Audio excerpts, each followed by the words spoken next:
Une nouvelle formation qui a été décidée un peu suite à l'événement de ce week-end. Donc je ne suis pas là pour faire le bilan évidemment sur ce qui s'est passé ce week-end. J'aimerais juste quand même vous dire deux choses. Une bonne nouvelle qui est directement liée à cette formation et puis une deuxième qui va être peut-être pour certains un peu moins bonne. La bonne nouvelle, en fin de compte, il y en a deux.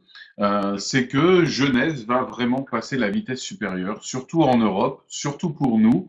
Notamment parce qu'on a un monsieur qui s'appelle Ali Boukatem qui est responsable de la France et pour ceux qui l'ont rencontré, ils ont pu voir son énergie et tout ce qu'il est en train de mettre en place. Donc je pense que Jeunesse a très très bien visé en le mettant en place pour la France et il va se passer plein de choses. Et d'ailleurs à notre niveau, aujourd'hui c'est une très bonne journée et je ne peux pas me priver de cette journée pour vous dire que je suis particulièrement ravi d'avoir dans mes équipes, en première génération comme on dit, eh bien ma première Pearl, à savoir Elodie. Donc félicitations à Elodie et dans un registre totalement différent, Damien qui a eu aussi son statut Pearl, qui est aussi dans mes équipes et tous les deux avec un mode de développement totalement différent, si ce n'est une chose. Et je pense que c'est comme ça qu'on pourrait voir tout ce qui s'est passé sur l'événement de samedi et qui nous a conduit là ce soir. Eh bien, c'est qu'ils l'ont vu d'une manière assez professionnelle, même s'ils ont travaillé totalement différemment tous les deux. Ils n'ont pas du tout la même approche, mais c'est ça qui est génial. C'est ça le marketing de réseau. Il y a plein de manières de réussir. Pour ceux, et ça c'est la mauvaise nouvelle, eh ben pour ceux qui travaillent. Eh oui. Et en gros, si on vous fait la formation, c'est pour qu'on ne voit plus des choses comme ça. Alors, voilà ce qu'on ne veut plus voir chez nous, ce qu'on n'aimerait plus voir, même vous êtes libre de le faire vous-même. Salut, gagner de l'argent, du pognon sur Internet, c'est super facile. En 2 semaines, sans rien faire, en bossant juste 3 heures par semaine, je me suis payé ça. Vous avez vu? Une bagnole de fou, une Aston Martin. Elle est pas belle ma voiture? Elle est pas belle? Et c'est pas tout. Comme il me restait encore un peu d'argent, j'en ai acheté une autre. Je l'ai gagné.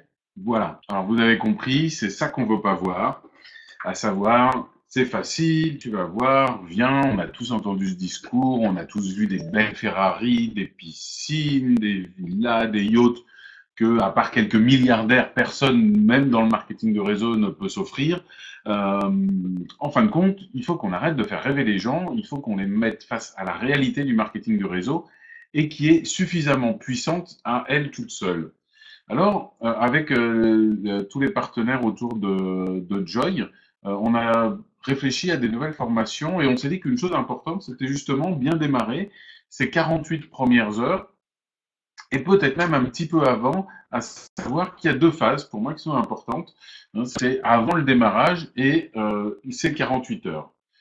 Alors juste avant de commencer, pour qu'il n'y ait pas d'ambiguïté, même si vous voyez un petit crayon avec marqué Joy Padilla sur l'écran, je ne suis pas Joy, je suis Olivier Parent, je suis un distributeur parrainé par Valérie Durieux pour ceux qui la connaissent et je suis dans le réseau depuis, on va dire, à peu près le début de l'aventure du groupe. Et donc j'ai le plaisir d'animer cette formation ce soir. Alors on va la faire en 2 parties, donc avant le démarrage et après le démarrage. Alors avant le démarrage, pourquoi parler d'avant le démarrage, en fin de compte, la phase de prospection? C'est parce que ça va déterminer toute la suite de l'action, parce que les gens vont entendre des choses différentes, vont comprendre des choses différentes, et donc du coup, eh bien, vont avoir des attentes bien différentes. Le marketing de réseau est suffisamment puissant pour que la vérité de ce qu'elle peut proposer se suffise à elle-même. On n'a pas besoin de mentir sur les Ferrari, on n'a pas besoin de raconter des histoires qu'on va gagner 10 000 euros en 3 mois, en 2 semaines, etc. Il y en a peut-être 1 sur 1 million qui va le faire, mais ce n'est pas ça qui nous intéresse. Ce qui est suffisant, c'est de montrer cette liberté, de montrer qu'effectivement, après peut-être 2-3 ans d'efforts, des gens vont pouvoir sortir de leur activité, mais pas demain matin, qui vont pouvoir, en travaillant, se développer. Donc, il y a 2 options. Soit vraiment on veut parler vrai, et là, il va falloir dire aussi que, eh bien, il va falloir travailler. Ça va prendre du temps. Il va falloir avoir des efforts, il va falloir prospecter, il va falloir vendre. Oui, oui, oui, vendre n'est pas un gros mot. Il va falloir développer ses partenaires pour atteindre la réussite. C'est une nécessité. Il faut avancer en étant réaliste avec les gens. Ça, c'est la condition sine qua non. Que tout simplement, si vous voulez avoir des gens qui s'engagent durablement, qui soient pérennes dans l'activité, comment voulez-vous qui se décide après une présentation de 3 minutes ou un webinaire. Il faut du temps, il faut réfléchir. On ne se lance pas dans une activité si on le fait sérieusement comme ça, à la va-vite. Et si vous dites que c'est facile, bon, il n'y a pas vraiment besoin de vendre, hein, c'est du marketing, que le débordement va suffire, tu vas avoir une position en or, et qu'en fin de compte, même si tu n'as pas trop de temps parce que tu es fortement occupé, eh bien, c'est pas grave, on trouvera des solutions. Eh bien, vous allez avoir qui dans vos équipes? Vous allez avoir des gens qui cherchent la facilité, sans vendre, sans passer de temps, et qui vont attendre que les autres travaillent pour eux. Alors, je ne sais pas si c'est ce genre de personnes que vous voulez dans vos équipes. En tout cas, si c'est le discours que vous avez, attendez-vous à avoir des gens qui correspondent au discours que vous leur faites. Et après, ne soyez pas surpris si les gens attendent. Alors, maintenant, évidemment, je vais vous laisser réfléchir sur le discours, sur ce qui vous semble important à dire, puisque là, on est plutôt sur vraiment le démarrage. Mais la prospection, hein, pour résumer, c'est dire la vérité, à savoir que il peut y avoir de très belles choses qui peuvent se produire, mais ça va peut-être prendre du temps, ça va peut-être prendre 6 mois, 1 an, 2 ans, 3 ans. Et alors?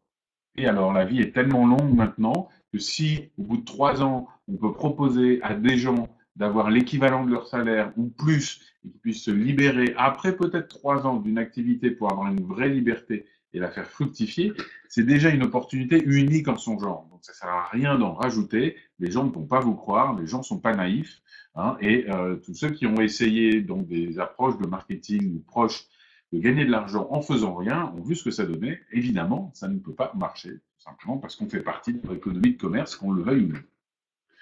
Alors maintenant, si on réfléchit un peu sur la personne, si, imaginons que vous ayez eu un discours vrai, c'est-à-dire que la personne sait que ça va pas être facile, qu'il va falloir travailler, qu'il va falloir faire rentrer des gens si elle veut profiter du plan binaire, s'il va falloir passer du temps aussi, oui, il faut passer du temps, ça passe pas après le foot, les anniversaires, les baptêmes, les entraînements, les mariages, les apéros, etc., etc. Il y a une question de priorité.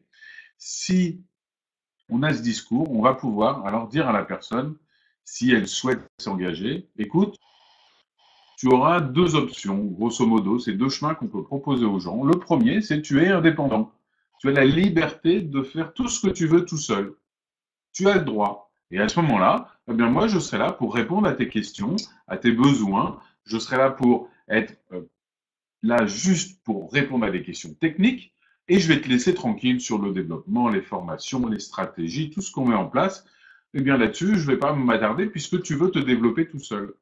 Par contre, bien évidemment, le marketing de réseau, dans le marketing de réseau, il y a le mot réseau, eh bien, c'est aussi une activité qu'on peut faire seul en tant qu'indépendant, mais avec tout le savoir-faire d'une équipe, tout le savoir-faire de certains leaders qui sont là depuis longtemps, et puis aussi de nouveaux qui, tout simplement, ont une grande expérience. Et tout ça, eh bien, ça peut te permettre de réussir peut-être mieux, peut-être plus vite et peut-être plus stablement. Par contre, eh bien, il y a une méthode, il y a des choses à faire.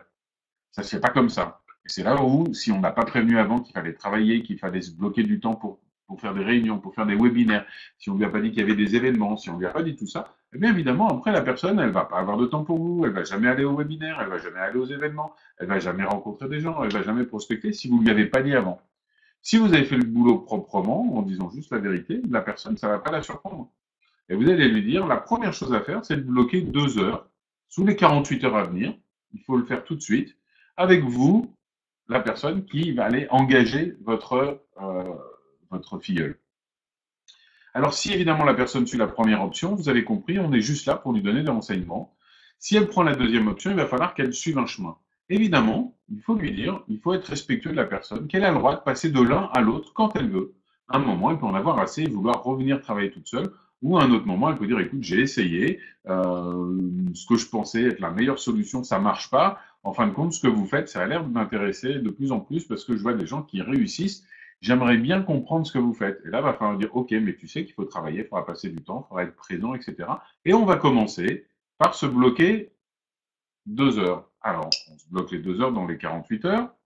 Et là, eh bien, on va faire une chose qui est fondamentale, c'est que pour avancer, il faut savoir où on va. Et à tout objectif flou entraîne un plantage précis. Et comme nous, on veut essayer d'amener les gens quelque part, on va partir du principe qu'on a un chemin. Et donc, il va falloir baliser le chemin. Et la première chose à faire quand on balise le chemin de la réussite, c'est savoir ce que c'est que la réussite pour la personne, hein, c'est de savoir comment y aller, donc c'est où on va, comment on y va, hein, et donc c'est définir l'objectif. Alors comment on fait?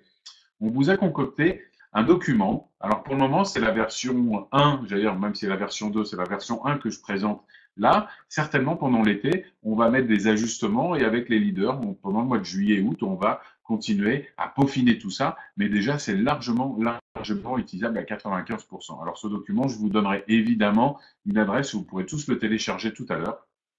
Il n'y a aucun problème. Alors ce document, vous voyez, il est fait en gros en 3 grandes parties. La première partie, c'est ce que j'appellerais l'étape 0, c'est qu'en fin de compte, déjà on va recevoir la personne, on va la voir. Si elle est loin, on lui demande d'imprimer le document, si possible, hein, et de le faire par Skype. Et on va commencer à remplir des choses très basiques, les informations personnelles, le nom du sponsor, quand est-ce que la personne, le jour de son autoship, pour qu'elle se souvienne que les mois fonctionnent du 6 au 6 ou du 10 au 10, etc., etc. Donc toutes ces informations sont dans cette case.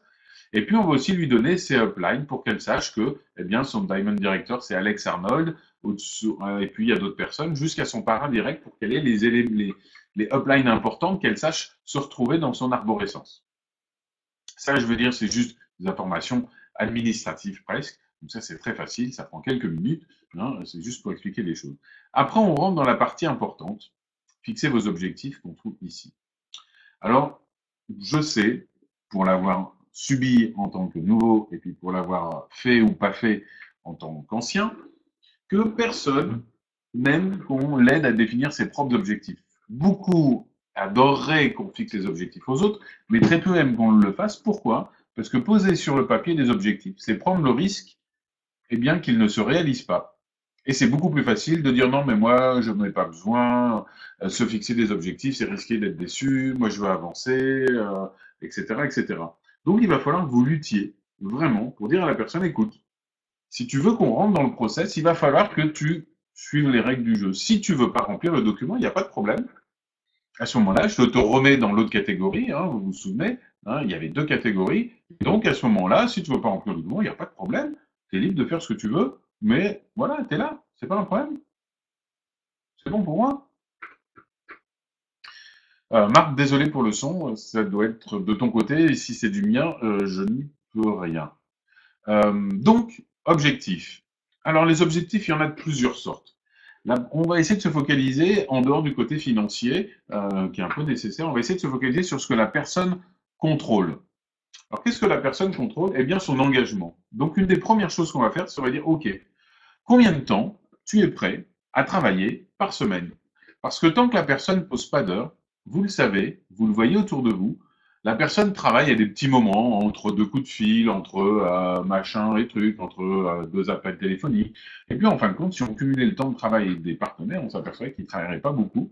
Et donc, il faut évidemment fixer un nombre d'heures et, si possible, même lui dire quand est-ce que tu vas travailler. Est-ce que ça sera plutôt le matin, plutôt l'après-midi, plutôt en début de soirée, plutôt le samedi, tout simplement pour savoir aussi comment vous organisez avec cette personne. Donc, c'est vraiment très important d'aller sur la durée. Et de la durée, vous pouvez lui dire aussi, ça va être lié au côté financier, ok, tu peux t'engager tant d'heures, mais pour atteindre ton objectif qu'on va définir financier, c'est-à-dire des objectifs à 3 ans, à 1 an et à 6 mois, à vous de valider qu'ils soient réalistes.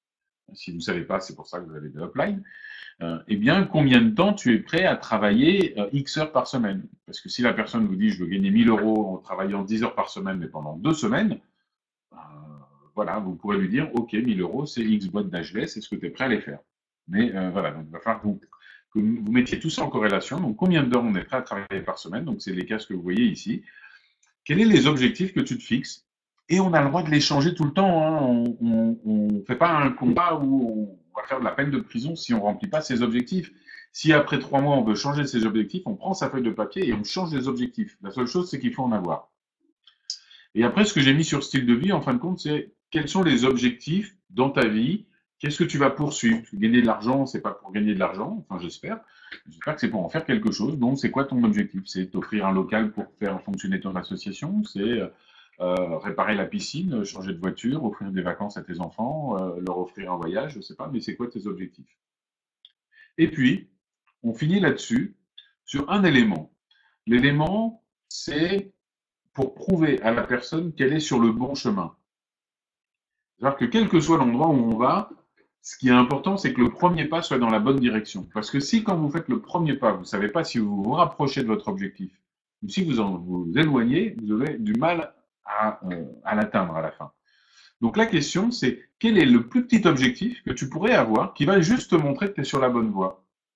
Un petit objectif, ça peut être, par exemple, quelque chose du style, ben moi, la première chose qui me montrerait que je suis sur la bonne voie, c'est que quand je parle de mon activité à mes partenaires, enfin, ou aux gens que je connais autour de moi, ils rigolent pas en se disant, ah, tu fais un truc pyramidal, encore un truc bizarre et tout, mais ils me prennent au sérieux. Ça, c'est un objectif. Un deuxième objectif, ça pourrait, eh bien, chaque mois, j'arrive à générer en tout cas suffisamment d'argent pour me payer mon autoship, plus les produits que j'aime pour moi, en dehors de ceux que je vais utiliser pour les démonstrations, etc. Un autre objectif, ça pourrait être la mise en place d'un site internet, par exemple. Hein. Chacun va trouver ses objectifs, mais c'est moi, à titre personnel, qu'est-ce qui va me montrer que j'avance dans la bonne direction. Ensuite, on a une petite checklist. En fin de compte, c'est les premiers devoirs qu'il a à faire pendant les premières heures qui suivent, hein, puisque l'idée, si vous voulez, c'est de faire cette réunion dans les 48 premières heures, hein, et de lui donner à peu près la même durée de temps pour qu'il remplisse le questionnaire et surtout pour l'étape 2. Donc là, il y a plein de petites questions. Est-ce que je sais inscrire un client? Est-ce que je sais gérer mon autoship, etc., etc. Donc c'est des questions très techniques, mais à un moment, il faut savoir le faire, sauf si on veut avoir l'air d'un touriste quand on est face à quelqu'un. La troisième partie qui est là, c'est qu'on a deux choses fabuleuses. C'est qu'on a un site internet, et dans le site internet, pour ceux qui n'ont pas été curieux, il y a une rubrique que je vous laisse trouver, où dedans il y a plein d'outils. Et parmi ces outils, il y en a un qui s'appelle le plan d'action. Je vous laisserai le chercher, hein, les uploads, c'est pas la peine de le dire, les gens vous prenez aucun risque à fouiller dans votre site internet. Donc allez-y, amusez-vous, fouillez, c'est votre outil de travail, allez vous perdre dedans, c'est le meilleur moyen de vous y retrouver par la suite. Et puis la deuxième chose, c'est qu'on a des vidéos. Alors là, moi j'ai mis 3 liens importants. Le lien de la société, YouTube, c'est important d'avoir le lien de la société. Le lien de la chaîne du Dr Hamzalag, hein, donc qui est une chaîne où il y a de plus en plus d'événements, enfin de données importantes et de plus en plus de vidéos. Il est encore en train d'en préparer une nouvelle. Et puis enfin, juste mis en avant qu'il y avait 5 vidéos importantes pour nous. Eh bien, c'est la vidéo sur Ageless, la vidéo sur les secrets de jeunesse qui vient d'être traduite en français, enfin en canadien plus exactement, donc on l'a en canadien, la vidéo évidemment sur la gamme Lumines, la vidéo sur Finity, hein, et puis évidemment la vidéo sur le futur ZenBody quand il sortira. Hein, pour le moment, je vous rappelle que ça ne sert à rien d'en faire la promotion, il ne va pas sortir demain. Donc ça, c'est la première étape, hein, sur les objectifs. C'est là où la personne va être la plus réticente, mais c'est là où, si vous voulez qu'elle avance, il faut qu'à un moment, elle pose ses objectifs. Et c'est pas vous dire oui, oui, oui, ok, ça veut dire il faut qu'elle l'écrive. La prochaine fois que vous allez la voir, vous lui dire, évidemment, tu viens avec ton document, ou tu me le montres, ou tu me l'envoies par email. Hein, mais sinon, ça sert à rien du tout. Hein, sinon, autant ne rien faire du tout. La deuxième partie, eh bien, donc celle-ci, on va faire tout simplement ce que dans le monde entier, on fait quand on commence quelque chose. On apprend avant de faire.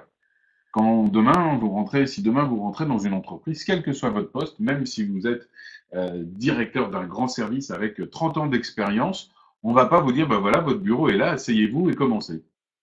On va vous apprendre avec qui vous allez travailler, comment fonctionne la société, comment fonctionne le courrier interne, quelles sont les habitudes, les us et coutumes de l'entreprise, on pourrait appeler le langage de l'entreprise. On va aussi vous apprendre à communiquer de la manière dont l'entreprise communique. Vous allez apprendre un peu les règles du jeu. Vous allez apprendre comment le système fonctionne. Quand vous êtes commercial et que vous rentrez dans une boutique, c'est pas parce que vous avez vendu 15 ans des chemises. Si vous arrivez dans une boutique où on vend des chemises, vous allez du jour au lendemain arriver et on va vous dire, ben voilà, maintenant on vend des chemises. Non, vous allez vous entraîner. C'est normal. Donc là, on va utiliser la même méthode. La méthode est très simple. On va demander de repérer à la personne 10 personnes autour de lui, des amis, des proches, des professionnels, même qui ne les connaît pas très bien, qui pour lui ont une compétence par rapport à l'activité, et à qui il va présenter soit l'activité, soit les produits, soit les deux, et devant lesquels il va pouvoir s'entraîner. S'entraîner, ça veut pas dire, enfin, ça veut dire qu'on n'est pas là pour vendre. OK? Ça veut dire qu'on est là pour présenter normalement soit l'activité, soit les produits, et puis après dire, OK, maintenant je t'ai présenté ce que je voulais, est-ce que tu peux me faire un feedback? Est-ce que tu peux me dire ce que tu en as pensé? Est-ce que j'étais trop long? Est-ce que c'était compliqué? Est-ce que tu m'as compris? Quelles sont les questions qui te viennent à l'esprit? D'après toi, de quoi aurais-tu voulu entendre parler? Est-ce que tu aurais des questions supplémentaires auxquelles j'ai pas répondu? Etc., etc., etc. On va prendre de l'information. Ça, c'est le rôle fondamental de cette liste, hein, où on va marquer la date où on a contacté la personne, la date où on a fait la réunion, et puis après, pour soi-même, on va noter l'intéressement qu'il a eu par rapport à notre présentation. Évidemment, à chaque fois, quand vous avez fait votre présentation, après, ben, vous allez téléphoner à votre upline pour débriefer dessus. En disant, tiens, ça fait 2 personnes, et quand je parle du réserve, manifestement, ils comprennent pas du tout, je sais pas pourquoi, ou quand ils parlent, tout va bien, jusqu'à un moment où je dis un truc, et boum, là, je sens que tout le monde décroche. Et donc là, vous allez apprendre comme ça, et la personne va apprendre comme ça. Ça sert à rien de le précipiter en disant, tu vas apprendre, tu vas gagner, tu vas être riche en 2 jours. À un moment, il faut qu'on soit réaliste. Il faut mettre les gens en phase de réussite, en phase de mise en action, et non pas en phase d'échec dès le début. Parce que je ne sais pas, vous, dans vos équipes, combien vous avez de personnes qui, en 48 heures, sont exécutifs, sont les rois du monde et gagnent 200 euros, mais il y en a très très peu. Donc, soit vous voulez les faire partir très vite, et vous avez le risque de les griller tout aussi vite qu'ils sont partis. Vous savez, c'est ceux qui vont jamais vous rappeler quand vous allez leur demander le document, parce qu'ils l'auront jamais fait. Ou alors, vous avez le choix de les faire partir progressivement en vous disant, si j'arrive à organiser 3 rendez-vous, c'est pas beaucoup 3 rendez-vous, sur lesquels ils se seront entraînés dans des gens de confiance, qui ont des feedbacks, à ce moment-là, après, on pourra prendre du temps pour commencer à travailler. La deuxième chose que vous allez faire, c'est tout simplement dire à la personne, bah écoute, maintenant que tu les as contactés, que tu as organisé tes événements, en même temps et à d'autres, tu vas prévenir les gens que tu t'es lancé dans une activité et que tu vas organiser un petit événement pour le lancement. Ça peut être un pot, ça peut être un apéritif, ça peut être un rendez-vous, un déjeuner, un dîner, ça peut être n'importe quoi, mais un événement pour lancer l'activité. Ça nécessite quelque chose. Et c'est fait dans ce but. Ça nécessite que la personne assume ce qu'elle fait. Ça va vous paraître bizarre ou pas, parce que vous êtes peut-être encore dans cette situation, mais certaines personnes sont là et se disent en même temps, mais est-ce que c'est vraiment, est-ce que je peux vraiment en parler parce que je suis pas vraiment sûr que ce soit totalement légal ce truc, ou comment les gens vont me prendre si j'en parle et puis que j'échoue, ou ce genre de commentaires qui font que les gens ils se mettent eux-mêmes en situation d'échec, et évidemment, hein, la seule chose qui se passe, c'est que eh bien, la prédiction s'auto-réalise, et évidemment, comme ils n'en parlent pas parce qu'ils ont peur, il y a de fortes chances que ça ne marche pas, ce qui les réconforte bien, en fait, qu'ils ont eu raison de ne pas en parler, et la preuve, ça n'a pas marché. Donc, il faut que vous réussissiez à faire passer la personne dans une posture professionnelle. Pour ça, il se sera entraîné. Vous lui aurez appris à maîtriser le site, il connaîtra les vidéos, il aura l'habitude de travailler avec vous. À un moment, il va falloir le faire assumer tout simplement en organisant un événement, encore une fois, où l'objectif n'est pas de vendre, où l'objectif est de faire connaître son activité. Imaginez 2 secondes que vous ouvriez un restaurant. Je pense que vous allez tous inviter vos amis, non? Vous allez leur dire, écoute, j'ouvre un restaurant, viens. Par contre, quand ils vont arriver dans le restaurant, la première chose que vous allez faire, c'est pas leur vanter votre menu et puis espérer désespérément à fond qu'ils vont s'installer en disant bah tiens moi je vais bien manger, et que vous leur fassiez payer le repas tout simplement parce que ça va vous faire des clients. Ça s'appelle pas de la promotion, ça s'appelle du désespoir. C'est totalement différent. Si vous voulez votre restaurant fonctionne, qu'est-ce que vous allez faire? Vous allez inviter vos amis au restaurant pour qu'ils découvrent le lieu. Chez nous, c'est qu'ils découvrent la plateforme internet. Et puis la upline va être là pour l'aider. Vous allez faire quoi après? Eh bien, vous allez tout simplement discuter dans le restaurant ou chez nous, dans le bar, chez un particulier, etc., de l'activité, mais aussi de tout dans la vie. Et si la personne veut vous poser des questions, elle est assez grande pour venir vous voir en disant, mais tiens, là, le mec avec qui tu travailles, là, il a dit que tu vendais des trucs qui faisaient rajeunir, c'est quoi? Et là, vous allez en parler naturellement. Mais ça va pas être une présentation officielle avec un 15 PowerPoint de toutes les vidéos, jeunesse zen, ageless, machin truc. Les gens, ils s'en fichent. Ils sont grands, ils sont prêts à poser des questions. Donc, on est juste là pour faire du buzz. pour montrer qu'on s'est lancé dans l'activité et surtout pour que la personne assume ce qu'elle fait. Si vous faites ça, si elle assume, si elle arrive à en parler, alors qu'elle n'a rien vendu pour le moment, ou peut-être par hasard que quelqu'un a quand même voulu lui acheter des choses, et là, tant mieux, eh bien, qu'est-ce qui va se passer? Elle va pouvoir continuer à faire de plus en plus de buzz, envoyer des SMS. Salut à vous, je me suis lancé dans une activité, j'avais envie de vous envoyer le site pour que vous me donniez votre avis, merci, salut, à bientôt, etc. Interroger ses amis en leur disant, tiens, on m'a proposé de vendre un produit, mais c'est un produit pour les femmes surtout, c'est sur les rides et tout. Moi, je sais pas trop, j'aimerais bien l'avis d'une femme, est-ce que tu peux me dire ce que tu en penses? Toute cette communication qui est faite pour créer des choses qui vont aller vers l'échange. Et ça, c'est une étape importante. Pour certaines personnes, elle va peut-être prendre 2 jours. Si vous avez un leader super motivé, ça, il va vous le remplir en un jour. Le check-up, c'est il va voir les vidéos dans la journée. Et ça, il va vous remplir la liste sur place. Il va vous dire, attends, je vais sortir mon téléphone, j'ai le machin. Et lui, c'est un super marketeur. Je vais le mettre dedans, il va me donner des idées. Lui, il est commercial, il va pouvoir me le dire. Elle utilise plein de produits de beauté, ça va l'intéresser. Lui, il fait du sport, il va être intéressé. Et boum, et ça va aller très vite. Tous les gens qui ne le remplissent pas, vous aurez un indice fabuleux.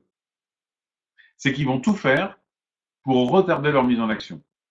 Et si vous-même, vous arrivez, vous vous dites, voilà, moi jamais j'aurais rempli ça, eh bien, réfléchissez à ça. C'est que certainement, vous allez trouver plein de très bonnes stratégies pour éviter de faire quoi?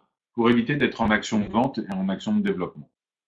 Donc, ça va être un très bon révélateur des gros leaders, des gens qui vont aller très vite, des gens qui vont déjà trouver des stratégies d'évitement en cherchant plein de bonnes raisons. Pour moi, j'ai pas besoin de ça, ça c'est pour moi, je sais, etc., etc. Une fois qu'on a fait ça, hein, pour résumer, eh bien, hein, qu'est-ce qu'il faut faire pendant ces 48 heures et avant? Eh bien, on va prospecter en se suffisant de la réalité. Il suffit de dire la réalité de ce qui se passe et ça va nous permettre de trouver les bonnes personnes. On va prévenir que la personne, si elle décide de nous suivre, eh bien, il va falloir travailler. Et on va lui dire, tu sais, il y a des webinaires le soir, il va falloir que tu trouves le temps d'y être, surtout au début. Après, évidemment, dans 5 ans, ça sera différent. Mais au début, c'est comme s'il veut travailler, mais qu'il vous dit, tu sais, la boutique, elle est ouverte le samedi, et qu'il vous dit, ah non, moi, le samedi, je peux pas, je garde mes enfants. Ben, à ce moment-là, il faut dire, monsieur, je ne vous embauche pas. Il faut lui dire avant. Alors, peut-être que vous aurez peur de perdre quelques personnes, mais vous perdrez celles avec, de toute façon, celles qui vont vous faire perdre le plus de temps par la suite. Donc, prévenez-les, soyez honnêtes, même envers eux. Vous avez beaucoup plus de chances qu'ils le fassent si vous les avez prévenus avant et pas après.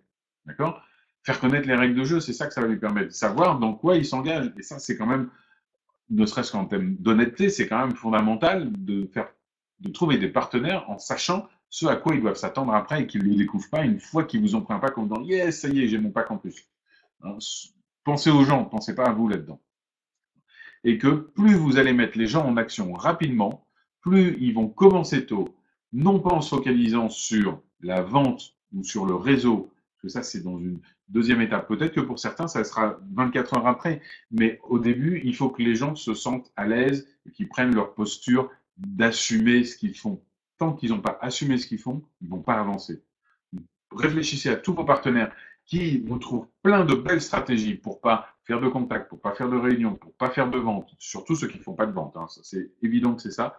Et puis pour tous ceux qui trouvent, qui vous créent des choses en permanence, qui changent les choses, qui ont plein d'autres occupations, c'est qu'à un moment, ils n'ont pas été mis en action rapidement, ils ont eux-mêmes tout fait pour ralentir cette mise en action, et surtout qu'ils sont dans une belle stratégie d'évitement qui est très efficace, hein, donc ils vont la continuer. Donc vous, à un moment, il va falloir peut-être que vous leur disiez, écoute, je sais que la vente, c'est pas bon. Maintenant, il va falloir peut-être que vous refassiez marche arrière, ou en tout cas que vous leur disiez, voilà, j'ai bien compris que tu voulais faire ton chemin tout seul. Nous, on est en train de mettre des nouvelles méthodes. Tout va être prêt à la rentrée. Maintenant, écoute, je pense que pour le moment, tu n'es vraiment pas dans cette optique de travailler comme on le fait, que tu préfères avoir ta liberté. Donc, il n'y a pas de problème, garde ta liberté. Bon, si un jour, tu as envie vraiment de voir ce qu'on fait, tu me le dis, mais tu sais par contre qu'il y aura des règles de fonctionnement, il y aura des choses à faire. Hein. Sinon, tu es là. Donc voilà, mais tu choisiras, évidemment.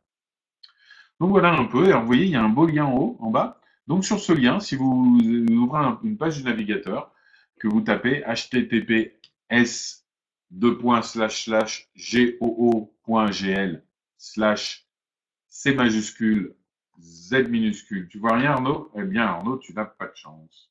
Je vais le taper pour ceux qui ne voient rien. Hop. Ah ben voilà. Merci Marc, quelle rapidité. Donc, si vous claquez en faisant un clic droit pour ouvrir une nouvelle page, eh bien vous allez avoir normalement, vous me dites s'il y a un problème, le PDF du document dont je vous ai montré. Enfin, pour finir, juste pour qu'on ait une petite idée de l'avenir quand même, mais une fois qu'on a fait ça, une fois qu'on a fait les 48 heures, oui, exact, Marc. Il faut remplacer. Alors, je vais vous. Alors, attendez,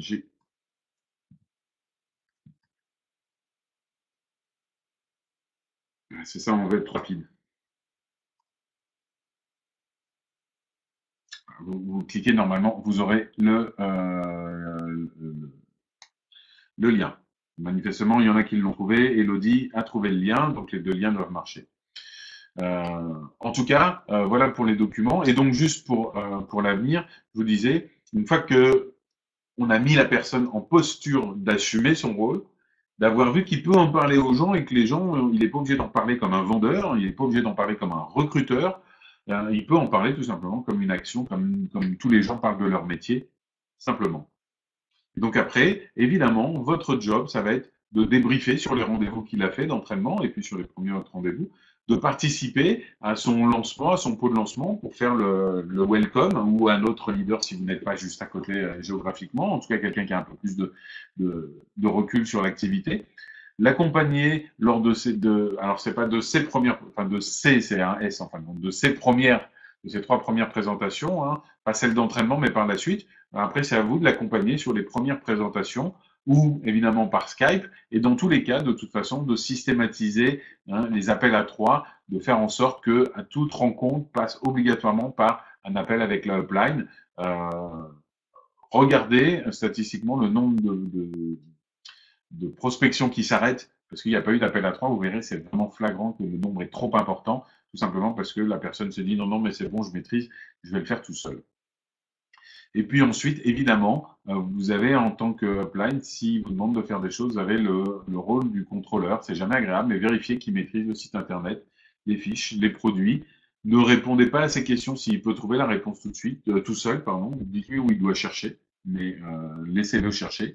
Et puis, là, je pense que tout le monde, en tout cas, on est à peu près tous les leaders sont à peu près d'accord pour penser à ça. La vente est vraiment la phase obligée avant le recrutement, sauf si vous êtes capable de recruter 10 000 personnes en 3 mois. Mais si vous voulez gagner de l'argent, si vous voulez avoir des gens qui gagnent leur vie et puis qui sont heureux dans leur activité, si vous voulez qu'ils restent et pas que tous les 6 mois vous soyez obligé d'en trouver des nouveaux, eh bien, il va falloir faire quelque chose qui s'appelle la vente. On peut le mettre comme on veut, hein. Elodie confirme. Je pense que c'est comme ça qu'elle a réussi à relancer ses nouvelles distributrices et atteindre son titre de Pearl. Je sais que Damien fait aussi énormément de ventes, même s'ils ont deux stratégies de vente totalement différentes. Mais en tout cas, malheureusement, enfin pas malheureusement, mais malheureusement pour ceux qui n'aiment pas, on est dans une industrie du commerce. Je vous rappelle que Jeunesse Globale est une industrie qui vend des produits. Donc, on peut tourner des choses comme on veut, mais il faut vendre des produits, sauf si je vous dis vous êtes capable de faire signer 10 000 personnes. Mais sachez que ça sera plus long pour gagner de l'argent. Alors, je vous remercie.